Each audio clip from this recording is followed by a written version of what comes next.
राज्य में स्वास्थ्य सुविधाएं बेहतर करने का बड़ा प्रयास। मुख्यमंत्री हेमंत सोरेन ने लगभग 200 चिकित्सकों को सौंपा नियुक्ति पत्र। बोले डॉक्टर भगवान का रूप। वित्त मंत्री राधाकृष्ण किशोर का बैंकिंग सेवाओं को पारदर्शी बनाने का निर्देश। पलामू के बैंकर समिति की बैठक में सांसद ने दिया लोन स्वीकृति की प्रक्रिया तेज करने पर जोर। नक्सलियों का बड़ा सरेंडर। पश्चिमी सिंहभूम में डीजीपी के समक्ष 10 माओवादियों ने डाले हथियार। अनुराग गुप्ता बोले इस वर्ष के अंत तक नक्सल मुक्त होगा राज्य। और रामगढ़ में कुएं में गिरे हाथियों का वन विभाग ने किया रेस्क्यू। छुट्टी मांगने के लिए Daltonganj railway foot over bridge पर चढ़े युवक का ड्रामा।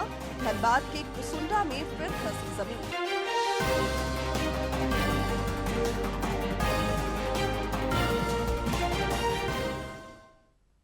नमस्कार, खबरें झारखंड में आपका स्वागत है। मैं हूं शिवानी कुमारी और अब समाचार विस्तार से। प्रधानमंत्री नरेंद्र मोदी ने आज उत्तर प्रदेश के बाद राजस्थान का दौरा किया और राज्य को कई विकास योजनाओं की सौगात दी। उन्होंने राजस्थान के बांसवाड़ा में पीएम कुसुम योजना के लाभार्थियों से भी संवाद किया। एक जनसभा को संबोधित करते हुए प्रधानमंत्री ने कहा कि देश की बिजली उत्पादन क्षमता को नई ऊंचाइयों तक ले जाया जा रहा है।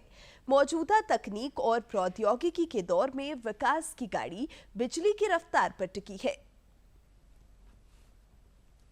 तो फैक्ट्रियां भी नहीं चल पाती थी, नए उद्योग नहीं लग पाते थे। राजस्थान समेत पूरे देश में यही हालत थी। भाइयों बहनों, 2014 में हमारी सरकार ने इन हालातों को बदलने का संकल्प लिया। हमने देश के हर गांव तक बिजली पहुंचाई। हमने 2.5 करोड़ घरों को मुफ्त बिजली कनेक्शन दिया और जहां जहां बिजली के तार पहुंचे वहां बिजली भी पहुंची। वहां लोगों की जिंदगी आसान हुई, वहां नए नए उद्योग पहुंचे। साथियों, 21वीं सदी में जिस देश को तेज गति से विकास करना है, उसे अपने यहां बिजली उत्पादन बढ़ाना ही होगा। मुख्यमंत्री हेमंत सोरेन ने आज सहायक प्राध्यापकों, दंत चिकित्सकों और संविदा आधारित चिकित्सा पदाधिकारियों को रांची में नियुक्ति पत्र सौंपा। रोजगार पर खास ध्यान दे रही है। इस कड़ी को आगे बढ़ाते हुए मुख्यमंत्री हेमंत सोरेन ने सहायक प्राध्यापकों, दंत चिकित्सकों और संविदा आधारित चिकित्सा पदाधिकारियों को राज्य में नियुक्ति पत्र सौंपा और उन्हें कर्तव्य बोध कराया। मुख्यमंत्री ने कहा कि डॉक्टरों को भगवान का दर्जा दिया जाता है, ऐसे में चिकित्सकों की जिम्मेदारी बढ़ जाती है।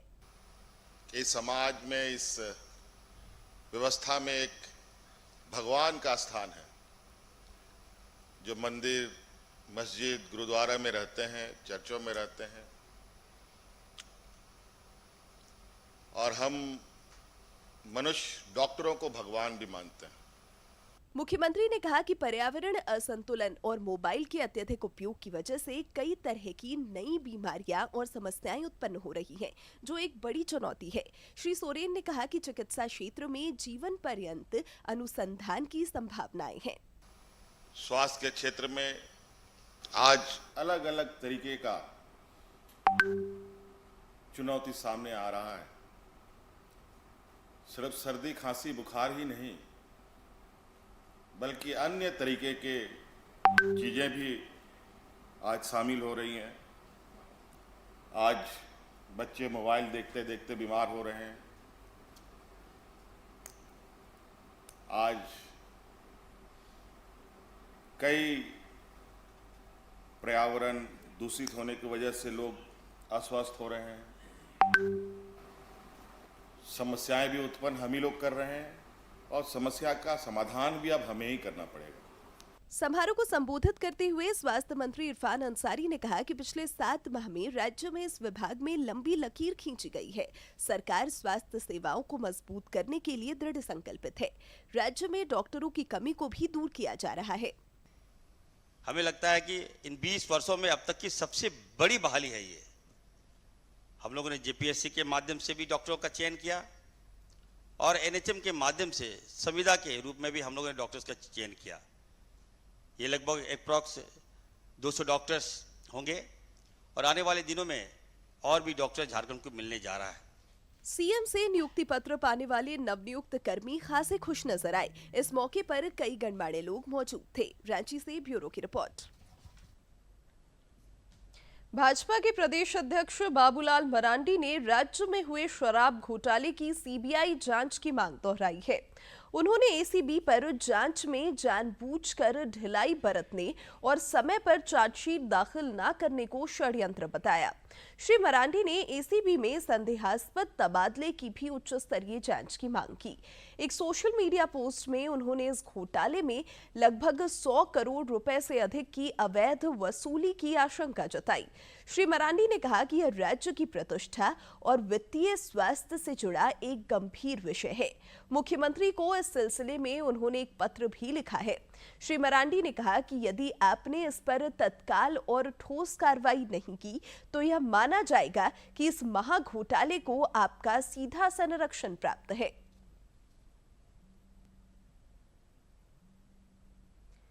जीएसटी सुधारों की हर कोई प्रशंसा कर रहा है। जीएसटी दरों में कमी और स्लैब में कटौती का लाभ 22 सितंबर से लोगों को मिलने लगा है। भाजपा के प्रदेश अध्यक्ष बाबूलाल मरांडी ने हमारे समाचार प्रमुख से विशेष बातचीत में जीएसटी सुधारों को क्रांतिकारी कदम बताया है। नवरात्र का पर्व चल रहा है और इस पर्व के मौके पर केंद्र सरकार ने देश की जनता को एक बड़ी सौगात दी है जीएसटी 2.0 के तौर पर, जिसमें ज़्यादातर वस्तुएं जो है उनमें जो जीएसटी की दरें थी उसमें कटौती की गई है। हमारे साथ बातचीत करने के लिए भारतीय जनता पार्टी के प्रदेश अध्यक्ष बाबूलाल मरांडी जी हैं। सर, इस फैसले को आप किस तरीके से देखते हैं? देखो, ये तो जितना भी देश के प्रधानमंत्री का और भारत सरकार की प्रशंसा की जाए वो लगता है कम है। और एक सिर्फ कटौती ही नहीं की, अगर उससे पहले भी थोड़ा आप याद करें, जब बजट सत्र था तो किसी ने भी उम्मीद नहीं की थी। लोग यही उम्मीद कर रहे थे 5 लाख 6 लाख 7 लाख करेंगे तो लगता है कि बहुत बड़ा हो। लेकिन जब बजट में ही जब घोषणा की सीतारमण जी ने 12 लाख तक की आय को कर मुक्त कर दिया जाए और उसके बाद 15 अगस्त को लाल किला के प्राचीर से देश के प्रधानमंत्री घोषणा करते हैं, आपको दीपावली में बड़ी सौगात देशवासियों को मिलेगा। दीपावली तो आना दूर है, अभी समय लगेगा दीपावली पहुंचने में, लेकिन उससे पहले ही हमें लगता है लगभग 20-22 दिन में ही निर्णय किया और वो भी सर्वसम्मत से निर्णय। मैंने उसकी जीएसटी जो कमेटी काउंसिल की जो बैठक है उसमें तय हुआ। ये मोदी जी ही संभव ये कर सकते हैं। और आप तो एक प्रकार से कह सकते हैं कि 18% और 5% जो टैक्स है, बाकी थोड़ा बहुत जो 40% की है वो तो हमें लगता है कि बहुत सारे लोग उसका उपयोग नहीं करते और करते भी हैं तो वो जिसके पास बहुत सारे पैसे होते हैं। लेकिन जो सर्वसाधारण लोगों के लिए, एक तो पहले उन्होंने 12 लाख रुपया तक की बचत पहले घोषित कर दिया और उसके बाद ये जो जीएसटी में उन्होंने स्लैब को जब चेंज किया, संशोधन हुआ। कल ही हम गिरिडीह में हम लोग घूम रहे थे बाज़ार में, कुछ दुकानदारों से हम लोग मिल रहे थे तो हमने एक दुकानदार से मैंने पूछा, वो वीडियो भी वायरल हुआ था, तो हमने कहा कि भाई बताओ क्या क्या कितना लोगों को लाभ मिल रहा है। तो उनका दुकान था टीवी का, फ्रिज का, तो उन्होंने कहा कि 3000 से लेकर के 5000 तक वस्तुओं में सस्ता हुआ। और उन्होंने बड़ी प्रसन्नता उन्होंने व्यक्त की, कहा कि लगता है कि इस बार काफ़ी हम लोगों की बिक्री भी होगी, लोग लेंगे काफ़ी। तो ये लाभ यानी हर तबके के हर लोगों के लिए सरकार ने चिंता की। बहुत सारे जो जीवन रक्षक ऐसी कोई दवाई भी है, उपयोगी भी है, तो उसमें से तो कई पे तो 0 टैक्स कर दिया। तो स्वाभाविक है कि इसका लाभ तो लोगों को मिलेगा, जनता को। तो मुझे लगता है कि आज़ाद भारत में शायद पहली गवर्नमेंट है जो एक साथ एक वर्ष में इतने सारी चीज़ें जो लोगों को सौगात। जीएसटी जो है आज़ाद भारत में एक रिफॉर्म का बड़ा कदम है जो प्रधानमंत्री नरेंद्र मोदी ही उठा सकते थे। उन्होंने कहा कि इस तरह की चीज़ों का फ़ायदा झारखंड सरकार को भी उठाना चाहिए और यहाँ पर एक माहौल और वातावरण बनना चाहिए ताकि जो उद्योग और इंफ्रास्ट्रक्चर डेवलपमेंट की बात होती है उसका झारखंड में विकास हो, तो निश्चित तौर पर यहाँ के आम जनता को इसका बेहतर फायदा मिल सकेगा। अपने सहयोगी सौरभ के साथ मैं दिवाकर कुमार, दूरदर्शन समाचार। जेटेट से जुड़े मामले में झारखंड हाईकोर्ट के आदेश के आलोक में राज्य के शिक्षा सचिव आज हाईकोर्ट के समक्ष सशरीर उपस्थित हुए। अदालत ने सरकार को जैक के माध्यम से मार्च 2026 तक जेटेट की परीक्षा लेने का निर्देश दिया। साथ ही परीक्षा होने और उसके परिणाम आने तक सहायक आचार्य नियुक्ति में बचे हुए पदों पर नियुक्ति की प्रक्रिया शुरू न करने की हिदायत दी। अदालत ने यह भी निर्देश दिया कि जब तक जेटेट परीक्षा नहीं होती तब तक राज्य में शिक्षक नियुक्ति का नया विज्ञापन जारी न किया जाए। वहीं अदालत ने राज्य में पिछले 9 वर्षों से जेटेट परीक्षा आयोजित नहीं किए जाने पर भी कड़ी नाराजगी जाहिर की। पलामू के मेदिनीनगर समाहरणालय सभागार में जिला स्तरीय बैंकर्स कमेटी की आज बैठक हुई। इस मौके पर वित्त मंत्री राधाकृष्ण किशोर और स्थानीय सांसद विष्णुदयाल राम ने बैंकों से सीएसआर खर्च में वृद्धि तथा ऋण वितरण में तेजी लाने का निर्देश दिया। वित्त मंत्री ने कहा कि बैंक विकास कार्यों में सहभागी बने ताकि योजनाओं का लाभ अंतिम व्यक्ति तक पहुंच सके। वहीं सांसद विष्णुदयाल राम ने भी बैंकों की कार्यशैली में सुधार पर जोर दिया।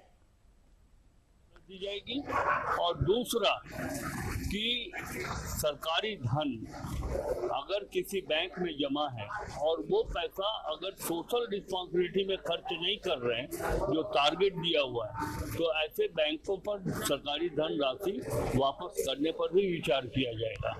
किस प्रकार से इंडस्ट्रीज सेटअप करने की आवश्यकता है, आजकल किन किन वस्तुओं का एक्सपोर्ट हो रहा है, कैसे मतलब कि यहाँ पर वैल्यू एडिशन करके लोगों को उसका लाभ पहुँचाया जा सकता है। उसके अलावा प्रधानमंत्री जन धन योजना हुआ, प्रधानमंत्री जीवन ज्योति बीमा योजना हुआ, प्रधानमंत्री जीवन बीमा सुरक्षा योजना हुआ, अटल पेंशन योजना हुआ, मुद्रा योजना हुआ, पीएमईजीपी वगैरह वगैरह पर, केसीसी लोन वगैरह पर बहुत सारे विषयों पर चर्चा हुई। जीएसटी सुधारों की वजह से दवाओं की कीमत भी कम हुई है, जिससे मरीजों को बड़ी राहत मिली है। सरकार के इस फैसले का सबसे ज्यादा लाभ उन मरीजों को होगा जो लंबे समय से महंगी दवाओं के कारण आर्थिक रूप से परेशान थे। अब उन्हें आवश्यक दवाइयां और इलाज कम कीमत पर उपलब्ध होंगे। सरकार की पहल पर 22 सितंबर से देश भर में जीएसटी सुधार लागू हो गए हैं। लोगों को इसका लाभ भी मिलने लगा है।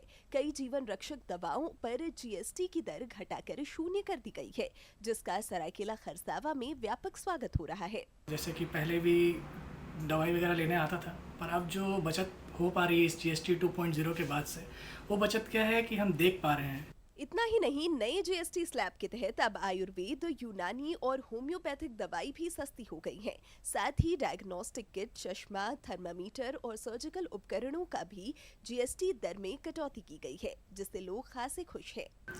तो इसमें जो मोदी जी ने जो जीएसटी कम की है, उसके लिए मेरे मन में बहुत ज़्यादा खुशी है इस चीज़ की कि पहले हमारी दवाई में ज़्यादा पैसा लगता था, अब दवाई में पैसा जो कम लगता है। मेडिकल स्टोर संचालक भी जीएसटी सुधारों का स्वागत कर रहे हैं। उन्होंने बताया कि जीएसटी में राहत से जरूरी दवाएं सस्ती हो गई हैं, जिसका सीधा लाभ गरीब और मध्यम वर्गीय लोगों को मिल रहा है। यानी कि हमारे मोदी जी की तरफ से जो अभी जीएसटी 2.0 नया लॉन्च किया गया है, तो इसके संबंध में जैसे कि मेरी तो देखिए दवा की दुकान है, तो फिलहाल मैं इसके बारे में बात कर पाऊँगा।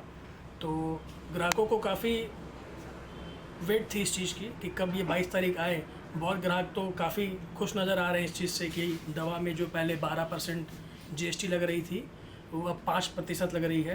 विशेषज्ञों का भी मानना है कि केंद्र सरकार की पहल पर जीएसटी काउंसिल के निर्णय से अस्पतालों में इलाज करा रहे मरीजों पर भी इससे आर्थिक बोझ कम होगा और सभी खर्चों में 10 से 15% तक की कमी भी आ सकती है। सरायकेला खरसावा से अनूप की रिपोर्ट। शारदीय नवरात्रि के चौथे दिन आज देवी दुर्गा के मां कुष्मांडा स्वरूप की श्रद्धालु पूजा अर्चना कर रहे हैं। प्रधानमंत्री नरेंद्र मोदी समेत मंत्रियों और राजनेताओं ने इस खास मौके पर मंगल कामना की है। मां दुर्गा के चौथे स्वरूप को कुष्मांडा कहते हैं। अपने मंद स्मित हास से अंड और ब्रह्मांड को उत्पन्न करने के कारण ही ये कुष्मांडा नाम से कीर्तित हुई। अपने इशत हास से ब्रह्मांड का निर्माण करने के कारण ये सृष्टि की आदि शक्ति हैं। इनके शरीर की कांति सूर्य के समान दैदीप्यमान है। इनकी 8 भुजाएं हैं, अतः इन्हें अष्टभुज। दुर्गोत्सव को लेकर राजधानी रांची में विभिन्न समितियों द्वारा एक से एक पूजा पंडाल बनाए जा रहे हैं। राजधानी में इस बार दर्शनार्थियों को कहीं कंबोडिया के अंकोर वाट मंदिर का प्रारूप दिखेगा तो कहीं वेटिकन सिटी की झलक देखने को मिलेगी।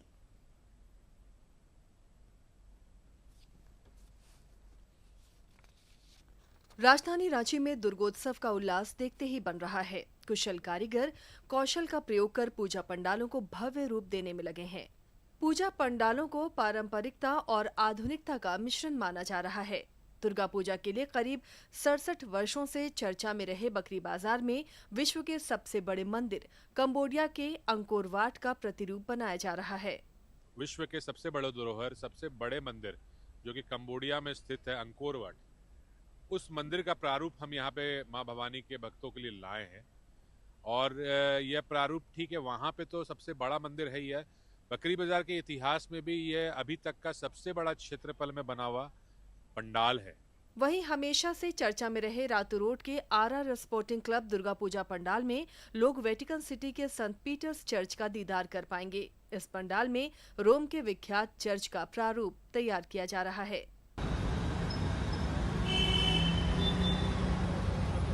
शहर के बीचों बीच स्थित जिला स्कूल मैदान में भी इस बार मां दुर्गा के पूजा के लिए भव्य पंडाल का निर्माण किया गया है। रामलला पूजा समिति के सहयोग से बने इस परिसर में रांचीवासी यहां भुज के स्वामी नारायण विष्णु मंदिर की झलक देख पाएंगे।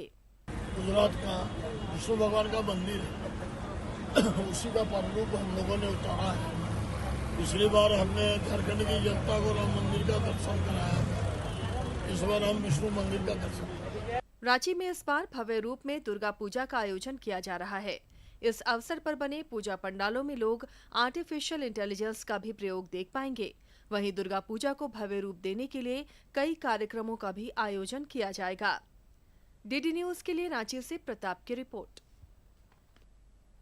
विश्व हिंदू परिषद दुर्गा वाहिनी मातृशक्ति की रांची महानगर इकाई द्वारा शस्त्र पूजन कार्यक्रम का आयोजन किया गया। इस दौरान विहीप के अंतर्राष्ट्रीय अध्यक्ष आलोक कुमार और प्रांत अध्यक्ष चंद्रकांत रायपत मौजूद रहे। इस मौके पर प्रांत अध्यक्ष ने बताया कि माता और बहनों में आत्मविश्वास बढ़ाने और वीरांगनाओं की गाथा से परिचित कराने के उद्देश्य से यह कार्यक्रम आयोजित किया गया। वहीं मातृशक्ति की पटना क्षेत्र संयोजका शोभा दानी सिंह ने जीवन में शस्त्र एवं शास्त्र दोनों की महत्ता बताई। विश्व हिंदू परिषद की प्रांत उपाध्यक्ष रेखा जैन की अगुवाई में शस्त्र पूजन कार्यक्रम संपन्न हुआ। कहीं ना कहीं शस्त्र आवश्यक है, इसलिए शस्त्र पूजन हम कार्यक्रम करते हैं दुर्गाष्टमी के कार्यक्रम के अंतर्गत, और सारी बहनों को इकट्ठा करते हैं और उनके अंदर जो दुर्गा का स्वरूप है याद दिलाते हैं कि वो उनको जागृत करें। पश्चिमी सिंहभूम में आज 10 माओवादियों ने पुलिस महानिदेशक अनुराग गुप्ता के समक्ष आत्मसमर्पण कर दिया। सरेंडर करने वाले माओवादियों का डीजीपी ने मुख्य धारा में लौटने पर स्वागत किया और इस वर्ष के अंत तक राज्य को नक्सलियों से मुक्त करने का संकल्प दोहराया। सुरक्षा बलों के प्रहार से नक्सलियों की कमर टूट चुकी है। गुमला, पलामू और हजारीबाग में जहां पिछले दिनों नक्सली ढेर किए गए, वहीं चाईबासा में पुलिस महानिदेशक अनुराग गुप्ता के समक्ष आज 10 माओवादियों ने आत्मसमर्पण कर दिया। सरेंडर करने वाले माओवादियों में कम उम्र की महिला सदस्य भी शामिल है। डीजीपी ने मुख्यधारा में लौटने पर सबों का स्वागत किया तथा इसे पुलिस के लिए बड़ी उपलब्धि बताया। भूले भटके नौजवान और बच्चियां, आपने खुद देखा होगा, उसमें 3 बच्चियां कितनी छोटी उम्र की थी, मुझे लगता है कि 15-18 वर्ष की बच्चियां हैं। तो इन लोगों ने अपने आप को पुलिस के सामने आत्मसमर्पण किया है और मुख्य धारा में जुड़ने का वायदा किया है। ये हमारे लिए बहुत बड़ी उपलब्धि है, क्योंकि हम निरंतर नक्सलवादियों को, उग्रवादियों को ये संवाद दे रहे हैं, ये मैसेज दे रहे हैं, ये अनुरोध कर रहे हैं कि आप लोग मुख्य धारा में आइए, सरेंडर कीजिए, क्योंकि झारखंड राज्य की सरेंडर पॉलिसी बहुत ही सुंदर है। श्री गुप्ता ने कहा कि हाल के वर्षों में जहां माओवादियों के खिलाफ पुलिस की दबिश बढ़ी है, वहीं राज्य की आत्मसमर्पण नीति से आकर्षित होकर भी नक्सली मुख्य धारा में लौट रहे हैं। इस वर्ग में जितने राज्यों ने जो नक्सल से प्रभावित है, वहाँ पर जो भी रिवार्ड पॉलिसी बनाई है, हमारी सबसे बेहतर पॉलिसी है और हम लोगों ने 1 करोड़ रुपए तक का इनाम शीर्ष नक्सलियों पर रखा है। पुलिस महानिदेशक ने भरोसा जताया कि इस वर्ष 31 दिसंबर तक राज्य से नक्सलियों का सफाया हो जाएगा। हालिया नक्सल ऑपरेशन का जिक्र करते हुए उन्होंने कहा कि उनका यह वक्तव्य आंकड़ों पर आधारित है। 31 दिसंबर 2025 तक झारखंड में नक्सलवाद पूर्ण रूप से समाप्त हो जाएगा। और यदि मैं इस बात को कहता हूं तो इसके पीछे स्टैटिस्टिक्स है, आंकड़े हैं। हम लोगों ने करीब 32-33 नक्सलियों को पिछले 8 महीने में मार गिराया है। सुरक्षा बलों के आगे नक्सली और नक्सल विचारधारा अब अस्त होने के कगार पर है। बचे खुचे नक्सली या तो हथियार डालकर समाज की मुख्य धारा से जुड़ रहे हैं या फिर उनके जीवन पर ही ग्रहण लग चुका है। चाईबासा से दिलीप बनर्जी की रिपोर्ट। पलामू के डाल्टनगंज रेलवे स्टेशन पर आज हाई वोल्टेज ड्रामा देखने को मिला, जहां एक युवक स्टेशन के फुट ओवर ब्रिज की छत पर चढ़ गया और 5 घंटे तक ड्रामा किया। घटना की जानकारी मिलने के बाद आरपीएफ, जीआरपी, फायर ब्रिगेड और पुलिस की टीम ने 5 घंटे की कड़ी मशक्कत के बाद युवक को नीचे उतारा। युवक छुट्टी की मांग कर रहा था। डाल्टनगंज के स्टेशन अधीक्षक उमेश कुमार ने बताया कि जौनपुर के रहने वाले इस युवक को जीआरपी के हवाले कर दिया गया है। युवक को कुछ लोग विक्षिप्त बता रहे हैं।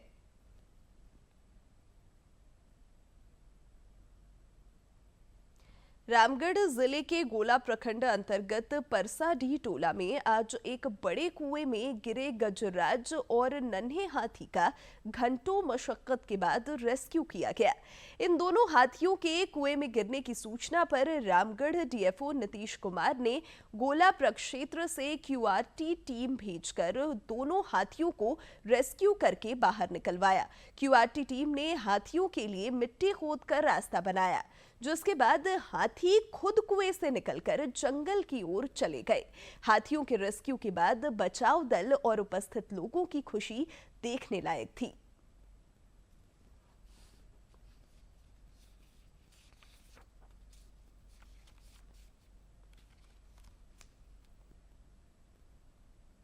टीम का गठन किया गया, साथ में क्यूआरटी टीम भी गई और तुरंत त्वरित कार्रवाई करते हुए हमने हाथियों के लिए रास्ता बनाया और हाथी खुद ब खुद कुएं से निकलकर जंगल की ओर निकल गए हैं। अब हम लोग का प्रयास रहेगा कि शाम में उसे अपने झुंड से मिला दिया जाए। धनबाद के कुसुंडा में फिर भूधसान हुआ है। अग्नि प्रभावित क्षेत्र में बीती रात घनी आबादी वाले इलाके में तेज आवाज के साथ भूधसान की वजह से गोफ बन गया और गैस रिसाव होने लगा। आज सुबह जब लोगों को पता चला तो हड़कंप मच गया। घटना की सूचना पर मौके पर पहुंचे बीसीसीएल के अधिकारियों ने गोफ प्रभावित इलाके की रस्सियों से घेराबंदी कर लोगों को सावधान रहने की हिदायत दी है। क्षेत्र में लगातार भूधसान की घटना से लोगों में दहशत का माहौल है। हमला होने के बाद सब जुटा यहाँ पर ही, देखा है आदमी कि भाई ये तो बार बार हो रहा, मान लीजिए आज यहाँ हो रहा, कल किसी का घर में धंस जाएगा, मर जाएगा, तो उसका कौन देख रेख करेगा। बीसीसीएल को हम लोग पहले भी जानकारी दे चुके कि सर हम लोग का स्थायी कई जगह दें। अब अंत में मुख्य समाचार एक बार फिर।